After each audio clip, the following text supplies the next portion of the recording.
Un chico rico deja a su novia por su pobreza, su éxito en los negocios lo hace rogar por una segunda oportunidad. La noche caía sobre Madrid como una manta pesada, cargada de frío y promesas rotas. Las luces de la calle Preciados titilaban entre el ir y venir de los transeúntes, sus pasos resonando contra el pavimento mojado por una lluvia reciente.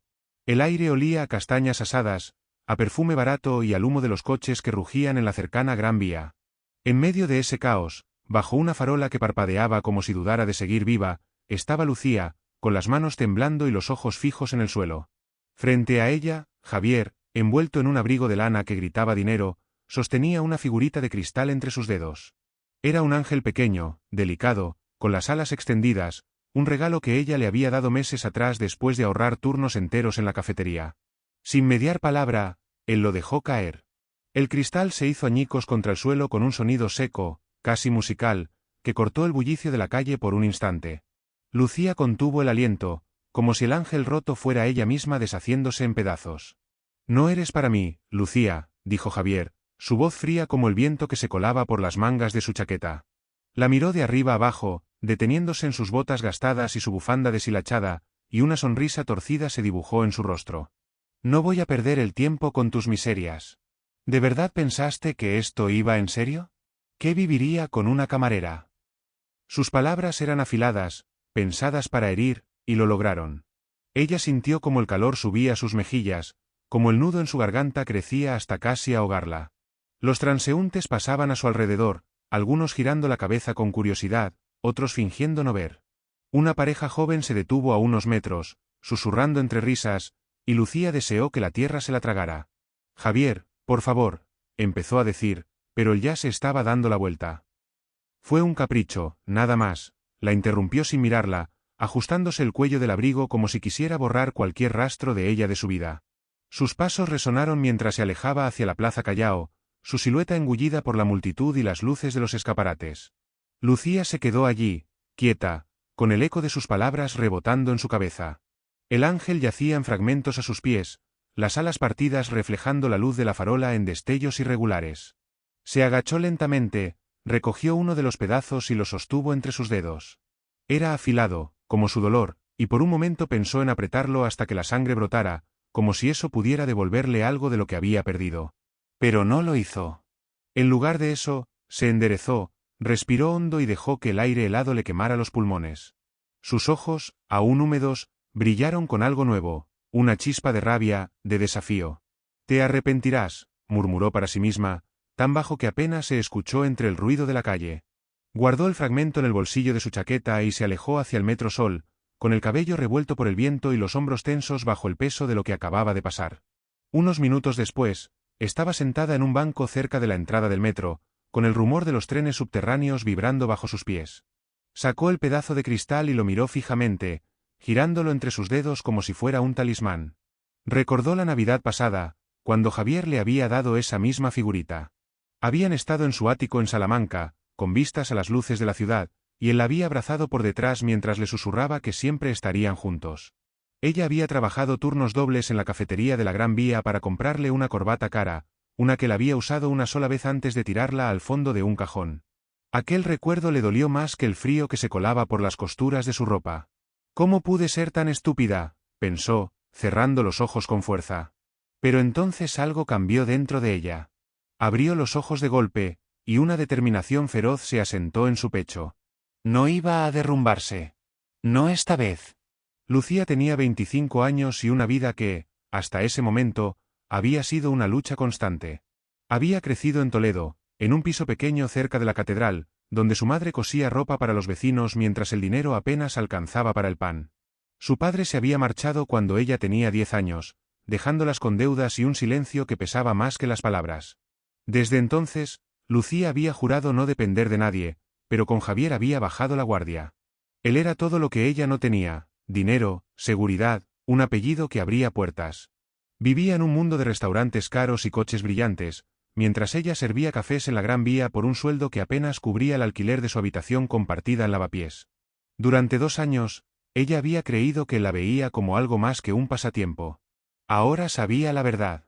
El sonido de un acordeón llegó desde el otro lado de la plaza, donde un músico callejero tocaba una melodía triste que se mezclaba con las voces de los viandantes. Lucía guardó el cristal en su bolsillo y se puso de pie, ajustándose la bufanda. Sus botas crujieron contra el suelo húmedo mientras caminaba hacia la boca del metro.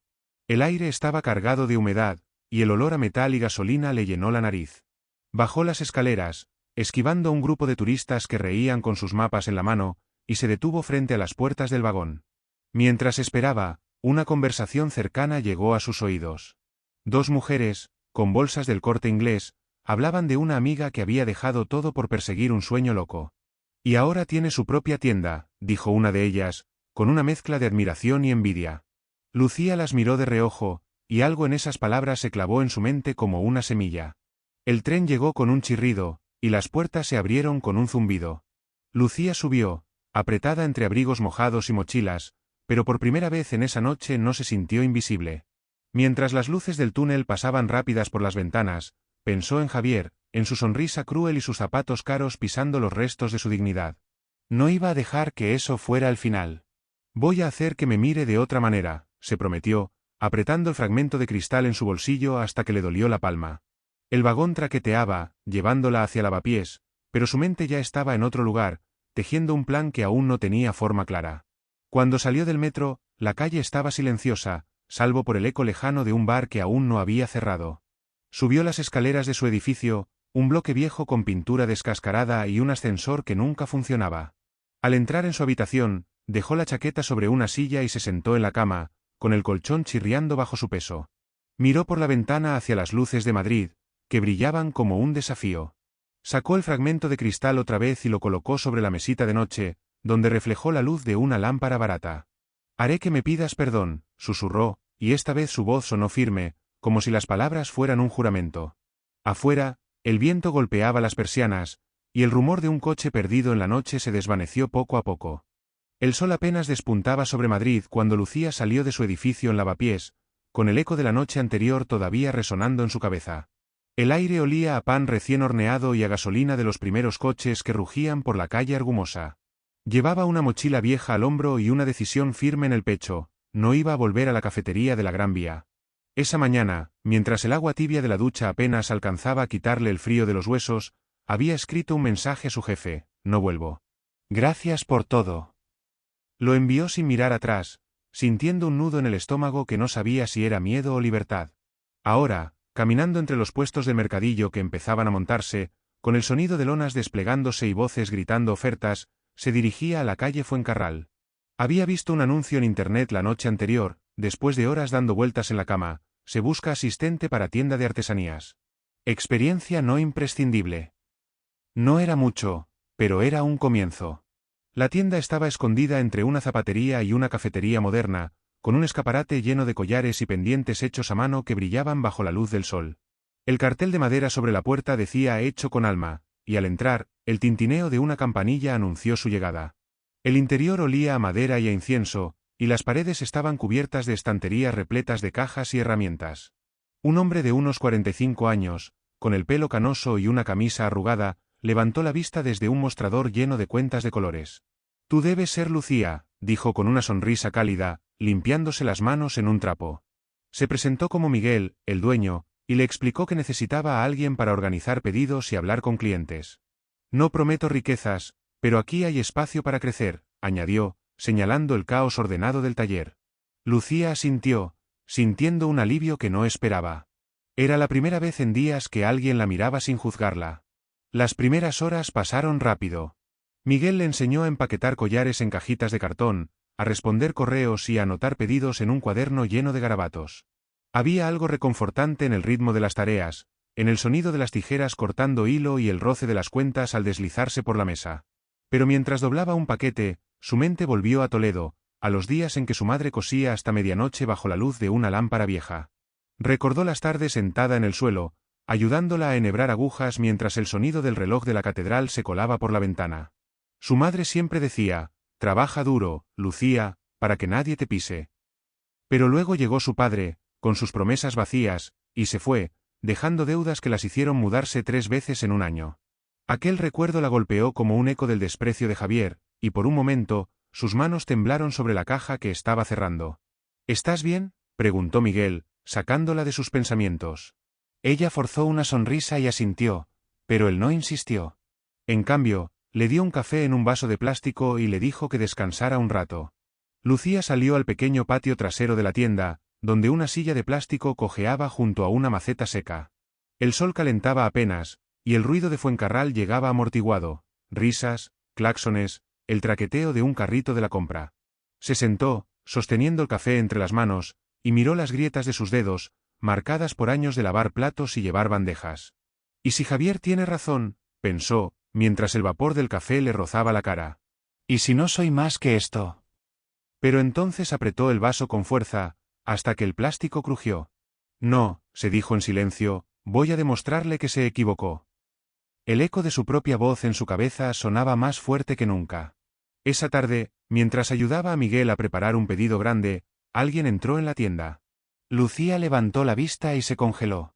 Era Javier, con su abrigo impecable y esa postura de quien siempre tiene el control.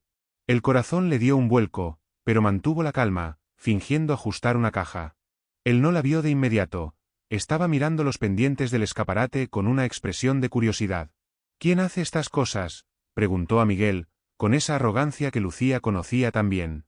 Mi asistente y yo, respondió Miguel, señalándola con un gesto casual. Javier giró la cabeza, y sus ojos se encontraron. Por un segundo, el aire se volvió denso, cargado de todo lo que habían dejado roto en Preciados. ¿Tú aquí?, dijo él, con una risa corta que pretendía ser despreocupada pero sonaba forzada. ¿Ahora eres una vendedora ambulante? Sus palabras eran un látigo, pero Lucía no se inmutó. Terminó de cerrar la caja, la dejó en la pila y lo miró fijamente. Trabajo, algo que tú no entiendes, respondió, con una calma que escondía la tormenta en su interior. Javier frunció el ceño, como si no esperara esa respuesta, y dio un paso hacia ella. No te pega este sitio, Lucía. ¿De verdad crees que vas a llegar a algo? Ella sonrió, una sonrisa pequeña pero afilada, y volvió a su tarea sin contestar. Él se quedó ahí un momento, descolocado, antes de murmurar algo sobre perder el tiempo y salir con un portazo que hizo temblar la campanilla. Cuando se fue, Miguel se acercó y puso una mano en su hombro. Parece que no le caes muy bien, dijo con una media sonrisa. Lucía soltó una risa seca y negó con la cabeza. Es una larga historia, respondió, pero no dio más detalles. Volvieron al trabajo, y el resto del día pasó entre el sonido de las tijeras y el tintineo de las cuentas. Pero algo había cambiado. Las burlas de Javier no la habían hundido esta vez, habían encendido una chispa que llevaba días creciendo. Mientras barría el suelo al cerrar, pensó en su madre otra vez, en cómo doblaba telas con dedos cansados pero nunca se rendía. Yo tampoco, se prometió, apoyándose en la escoba por un instante. Al salir, el cielo ya estaba oscuro, y las luces de Fuencarral brillaban como un desafío. Miguel cerró la puerta con llave y le dio una palmada amistosa en la espalda. Hoy lo hiciste bien, dijo, y luego añadió algo que la dejó helada, tenemos un cliente importante mañana. Una tienda grande quiere nuestras piezas. Si sale bien, ganarás más que en un año en esa cafetería. Lucía lo miró, con los ojos abiertos de par en par, mientras el eco de sus palabras se asentaba en su mente. ¿Quién es?, preguntó, pero Miguel solo sonrió y se encogió de hombros. Mañana lo sabrás, respondió, ajustándose la bufanda antes de alejarse hacia el metro. Lucía se quedó sola en la acera, con el frío colándose por las mangas de su chaqueta. El ruido de la ciudad la envolvía, un claxon lejano, risas desde un bar, el traqueteo de un tranvía en Gran Vía. Sacó el fragmento de cristal de su bolsillo, el que había guardado desde aquella noche en Preciados, y lo giró entre sus dedos. Bajo la luz de una farola, parecía brillar con un fuego propio. No sabía quién era ese cliente, pero algo en su interior le decía que era el primer paso hacia lo que había jurado en el metro. Guardó el cristal y empezó a caminar hacia casa, con los pasos firmes contra el pavimento y una idea tomando forma en su cabeza. La mañana llegó a Madrid con un cielo gris que prometía lluvia, y el aire en la calle Fuencarral traía un olor a humedad mezclado con el aroma de los churros recién hechos en una cafetería cercana. Lucía llegó a la tienda antes de que Miguel abriera la puerta, con las manos metidas en los bolsillos de su chaqueta y el fragmento de cristal rozándole los dedos como un recordatorio constante. La noche anterior apenas había dormido, dando vueltas en la cama mientras imaginaba quién podía ser ese cliente importante. Cuando Miguel llegó, con su bufanda deshilachada y una sonrisa cansada, no perdió tiempo en explicaciones. Es una tienda de Serrano, dijo mientras giraba la llave en la cerradura. Quieren nuestras piezas para la temporada de Navidad. Si les gusta tu presentación, podríamos tener un contrato fijo. Lucía sintió un vuelco en el estómago, mezcla de nervios y algo que se parecía a la esperanza. Serrano era el corazón del lujo en Madrid, un mundo de escaparates brillantes y abrigos caros que ella solo había visto desde fuera. El día pasó en un torbellino de preparativos. Miguel le dio una lista de pendientes y collares para empaquetar, y ella se encargó de organizar una caja de muestra con las mejores piezas, anillos de plata con piedras diminutas, pulseras trenzadas que parecían contar historias. Mientras trabajaba, el tintineo de las joyas contra la mesa llenaba el taller, un sonido que le recordaba las campanas de la Catedral de Toledo en las tardes de invierno. A media mañana, Miguel la llevó a Serrano en su vieja furgoneta, que traqueteaba como si fuera a desarmarse en cada semáforo. La tienda, llamada Luz de Plata, estaba en una esquina, con un escaparate que reflejaba las nubes grises y las figuras de los transeúntes. Dentro, el aire olía a perfume caro y a madera pulida, y una mujer de unos 40 años, con el pelo recogido en un moño perfecto, las recibió con una sonrisa profesional. Lucía habló más de lo que esperaba, explicando cómo cada pieza estaba hecha a mano, cómo las ideas venían de recuerdos y no de catálogos. La mujer asintió, tomando notas, y al final dijo, «Nos pondremos en contacto». Cuando salieron, Miguel le dio una palmada en la espalda. «Lo hiciste bien», dijo, y ella sintió un calor que no había sentido en semanas. Días después, llegó la noticia, Luz de Plata quería un pedido grande para diciembre. Lucía estaba en el taller, contando cuentas de vidrio, cuando Miguel entró con el teléfono en la mano y una sonrisa que le arrugaba los ojos. «Felicidades, socia», dijo, y ella se rió, incrédula, mientras el peso de lo que había logrado empezaba a asentarse. Esa tarde, fueron a celebrarlo a un bar cerca de Gran Vía, un sitio pequeño con mesas de madera y el olor a tortilla recién hecha flotando en el aire. Entre cervezas y tapas, Miguel le contó cómo había empezado la tienda después de años trabajando en una oficina que odiaba. «A veces hay que arriesgarlo todo», dijo, levantando su vaso. Lucía brindó con él, pero mientras el líquido frío le bajaba por la garganta, pensó en Javier. Había arriesgado su orgullo por él, y él lo había pisoteado. Ahora, por fin, estaba construyendo algo propio. Pero la vida tiene formas de recordarte lo que intentas olvidar. Una tarde, mientras caminaba por Gran Vía con una caja de muestras para otra tienda, lo vio. Javier estaba al otro lado de la calle, con un traje impecable y el teléfono pegado a la oreja, riendo como si el mundo le perteneciera. La vio casi al instante, y su expresión cambió, la risa se desvaneció, reemplazada por una mezcla de sorpresa y fastidio. Cruzó la calle con pasos rápidos, esquivando a un grupo de turistas, y se plantó frente a ella. «¿Qué haces aquí?», preguntó, mirando la caja en sus manos como si fuera una ofensa personal. «Trabajo», respondió Lucía, con la misma calma que había usado en Fuencarral. Él soltó una risa seca. «Esto es suerte, nada más. No me digas que crees que vas a ser alguien con tus baratijas». Ella lo miró a los ojos, sin pestañear, y dijo, «No necesito que me lo digas tú». Por un segundo, él pareció descolocado, pero recuperó su arrogancia rápidamente. «Lucía, hablemos. Me precipité aquella noche en Preciados. Podemos empezar de nuevo». El corazón de Lucía dio un salto, pero no era amor lo que sentía, sino una mezcla de rabia y lástima. «Tú mismo dijiste que no era para ti», respondió, dando un paso atrás. «No te necesito ahora». Él frunció el ceño, como si no entendiera las palabras, y ella aprovechó para girarse y seguir caminando. Lo escuchó gritar algo a su espalda, pero el ruido de la calle lo ahogó, claxones, risas, el chirrido de un tranvía. Cuando llegó al taller, dejó la caja en la mesa con más fuerza de la necesaria y se sentó en una silla, respirando hondo. Miguel levantó la vista desde el fondo, pero no dijo nada, solo le pasó un vaso de agua que ella aceptó con una sonrisa débil. Esa noche, sola en el taller después de que Miguel se fuera, Lucía se quedó mirando por la ventana. La lluvia había llegado por fin, golpeando el cristal en un ritmo constante, y las luces de Fuencarral se difuminaban en reflejos borrosos. Sacó el fragmento de cristal de su bolsillo y lo puso frente a ella, sobre la mesa. Había algo en su éxito que no terminaba de sentirse real, como si estuviera esperando que alguien se lo arrancara. Quería destruirlo, pensó, mientras las gotas resbalaban por el vidrio. «¿Pero por qué me siento tan vacía?».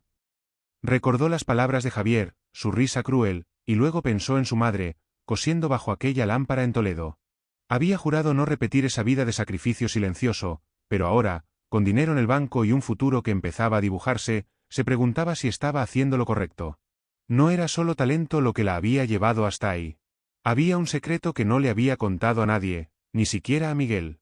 Semanas atrás, mientras revisaba unos papeles viejos en el taller, había encontrado una factura con el nombre de Javier. Una deuda antigua, de cuando le había pedido a Miguel que le hiciera unas piezas para un evento y nunca pagó. Lucía lo había usado a su favor, sugiriéndole a Miguel que ofreciera descuentos a ciertos clientes si aceptaban pedidos grandes. Sabía que esos clientes eran contactos de Javier, gente que la había mencionado en sus días juntos. Era su pequeña venganza, un empujón que había funcionado.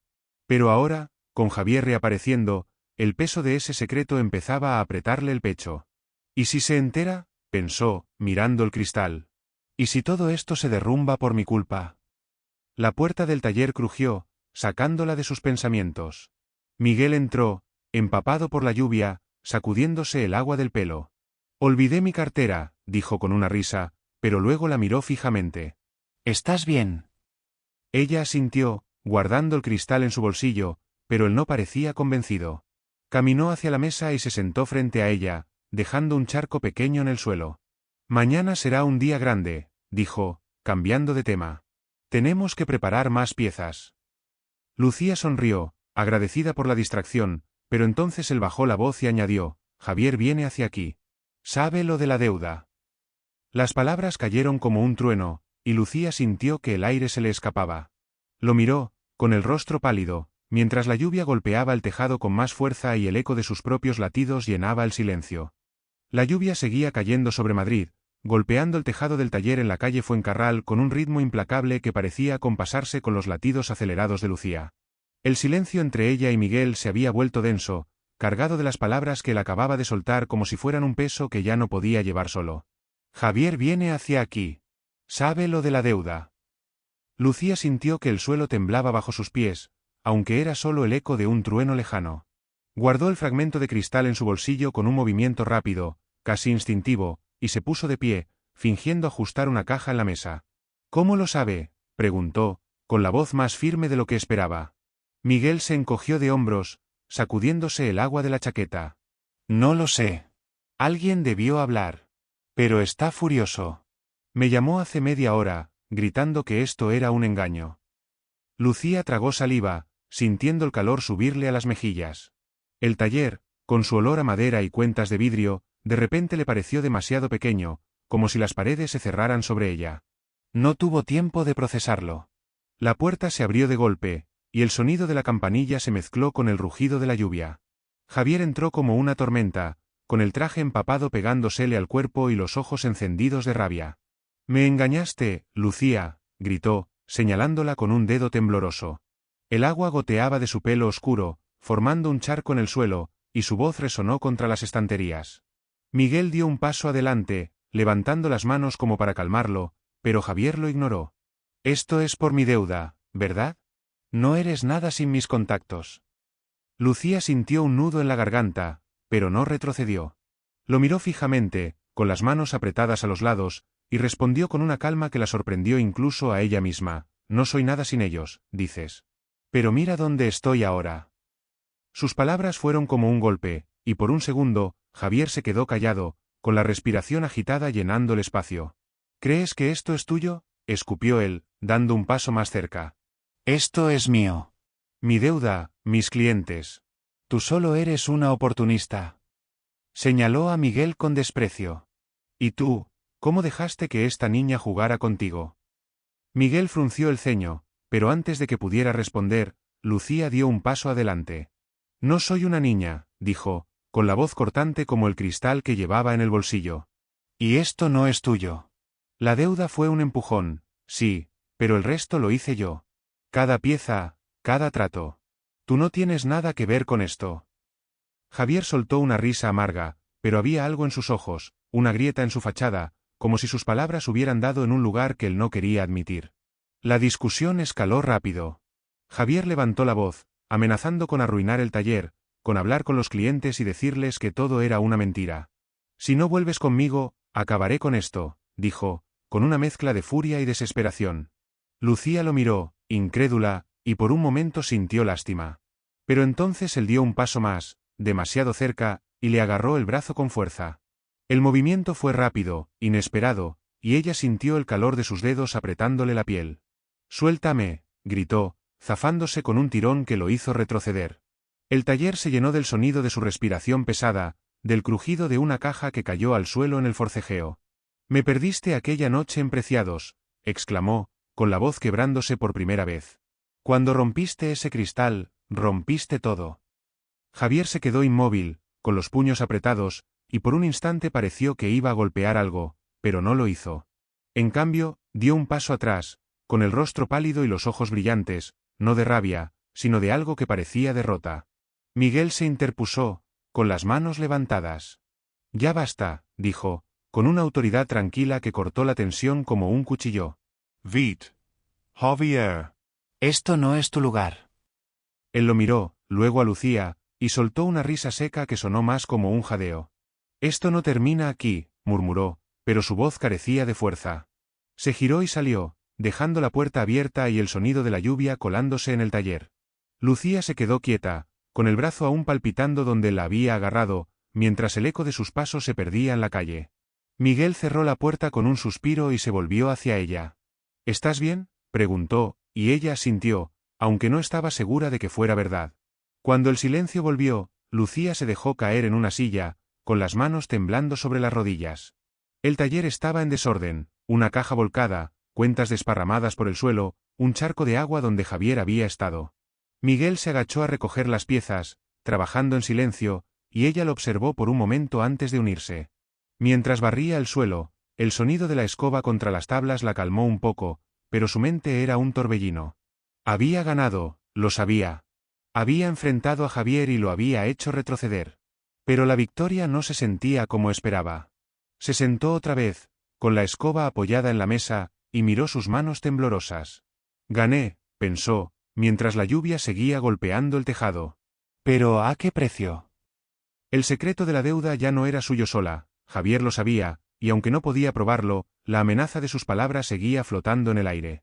Recordó aquella noche en Preciados, el sonido del cristal rompiéndose, la forma en que la había mirado como si no valiera nada. Había jurado hacerle pagar, y lo había conseguido. Pero ahora, con el taller en silencio y el eco de su propia voz resonando en su cabeza, se preguntó si valía la pena. Pensó en su madre, en Toledo, cosiendo bajo aquella lámpara con dedos cansados pero una sonrisa que nunca se apagaba. Ella no había buscado vengarse de su padre, solo seguir adelante. «¿Es esto lo que quiero ser?», se preguntó, mientras el agua resbalaba por el cristal de la ventana en hilos finos. La idea la golpeó con una claridad que le cortó la respiración. Había usado a Javier contra él mismo, pero también se había usado a sí misma. Y ahora, con todo al descubierto, no sabía qué vendría después. Miguel terminó de recoger y se acercó con 2 tazas de café que había calentado en un microondas viejo del taller. Le dio una, y el calor del líquido le quemó las manos a través del plástico. «Ese tipo es un idiota», dijo, sentándose frente a ella. «Pero tú eres más fuerte que él». Lucía sonrió, débilmente, y tomó un sorbo. El café estaba amargo, pero le dio algo en que enfocarse. Hablaron un rato, de los pedidos, de la lluvia, de cualquier cosa que no fuera lo que acababa de pasar. Pero mientras él recogía sus cosas para irse, ella sintió un vacío que no podía explicar. Cuando Miguel salió, dejándola sola en el taller, se acercó a la ventana y apoyó la frente contra el cristal frío. La calle estaba desierta, salvo por un coche que pasó con un rugido, salpicando agua contra la acera. Sacó el fragmento de cristal de su bolsillo y lo sostuvo frente a ella, girándolo bajo la luz tenue de la lámpara. Había sido su talismán, su prueba de que podía levantarse. Pero ahora, con Javier derrotado y su secreto expuesto, no estaba segura de qué significaba. Lo dejó en la mesa y se puso la chaqueta, ajustándose la bufanda contra el frío que se colaba por las rendijas de la puerta. Al salir, el viento le golpeó la cara, llevándose el calor del taller, y empezó a caminar hacia lavapiés bajo la lluvia que no dejaba de caer. En algún lugar, a lo lejos, un trueno retumbó, y ella apretó el paso, con la mente llena de preguntas que no tenían respuesta.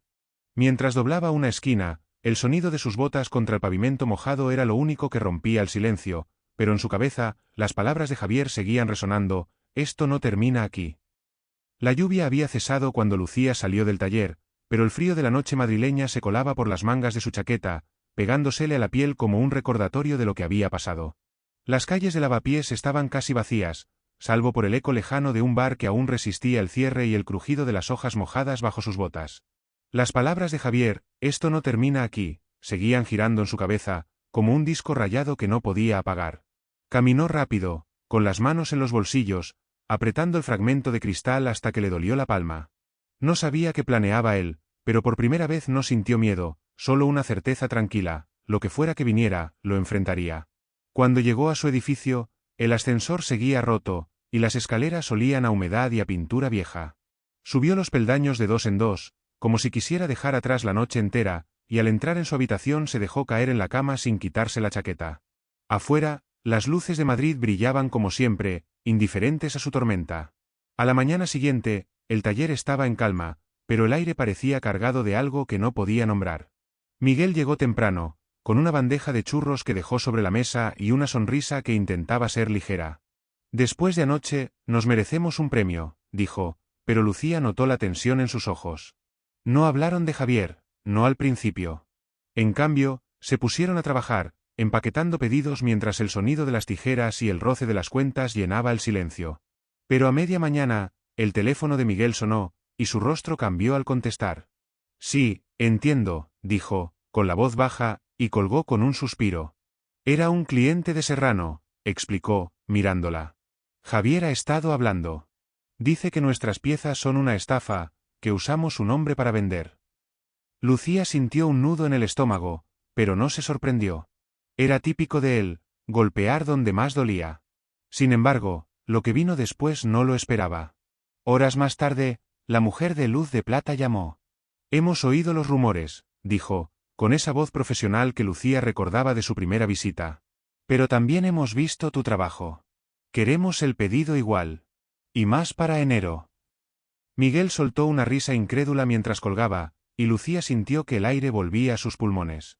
Otros clientes llamaron después, uno tras otro, diciendo lo mismo. Habían oído a Javier, pero confiaban en lo que veían en las piezas. Miguel la miró, con una mezcla de orgullo y asombro. «Parece que no puede tocarte», dijo, y ella sonrió, aunque el peso de la noche anterior seguía ahí, como una sombra que no terminaba de irse. Los días siguientes fueron un torbellino. Lucía y Miguel trabajaron hasta tarde, preparando más joyas, mientras el taller se llenaba de cajas y el olor a café quemado del microondas. Pero Javier no se rindió tan fácil. Una tarde, mientras Lucía llevaba un pedido a Gran Vía, lo vio de nuevo. Estaba frente a la tienda, con el mismo traje impecable pero una postura distinta, menos segura. Cuando ella se acercó, él levantó las manos, como rindiéndose. «Lucía, espera», dijo, y su voz no tenía el filo de antes. «Me equivoque. Todo esto, me pasé. Dame una oportunidad». Ella se detuvo, con la caja en los brazos, y lo miró fijamente. Había soñado con ese momento, con verlo suplicar, pero ahora que estaba ahí, no sentía triunfo, solo cansancio. «Los dos tuvimos una oportunidad», respondió, con una calma que venía de algún lugar profundo. «Yo aproveché la mía. Tú no».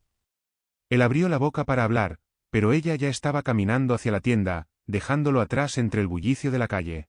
Esa noche, sola en su habitación, Lucía sacó una libreta vieja y empezó a escribir.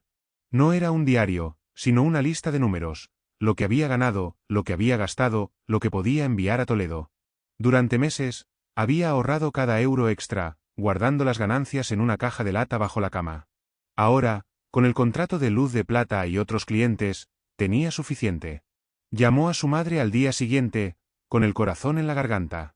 «Mamá, voy a comprarte una casa», dijo, y al otro lado de la línea hubo un silencio, seguido de un sollozo que la hizo sonreír. 2 semanas después, viajó a Toledo con el dinero y las escrituras de una casita cerca del Alcázar, un lugar pequeño pero cálido, con un patio donde su madre podía coser al sol. Cuando llegaron, el aire olía a tierra mojada y a jazmín, y el sonido de las campanas resonaba como un eco de su infancia. Esa tarde, mientras el sol se ponía detrás de las colinas, Lucía y su madre estaban sentadas en la cocina de la casa nueva. La mesa estaba cubierta de migas de un bizcocho que habían hecho juntas, y una tetera silbaba en la estufa. Afuera, la nieve empezaba a caer, cubriendo el patio en un blanco silencioso que parecía borrar los años de lucha. «Nunca pensé que vería esto», dijo su madre, con las manos alrededor de una taza de té. Lucía sonrió, sintiendo un calor que no venía del horno. Yo tampoco, respondió, y por primera vez en mucho tiempo, lo dijo en serio. Hablaron de todo y de nada, de los vecinos, del frío, de cómo pondrían cortinas nuevas. Pero mientras reían, Lucía sacó una foto vieja de su bolso, una que había encontrado en una caja vieja, ella y Javier, en su ático de Salamanca, sonriendo como si el mundo fuera eterno. Se quedó mirándola un rato, con la taza caliente entre las manos, mientras la nieve caía más fuerte afuera. Pensó en aquella noche en Preciados, en el cristal roto, en las burlas y las amenazas. Pensó en cómo había usado su deuda para empezar, en cómo había jurado hacerle pagar. No me arrepiento, pensó, dejando la foto sobre la mesa. Fue mi prueba. Había ganado, no solo contra él, sino contra la parte de ella misma que había creído que no valía nada.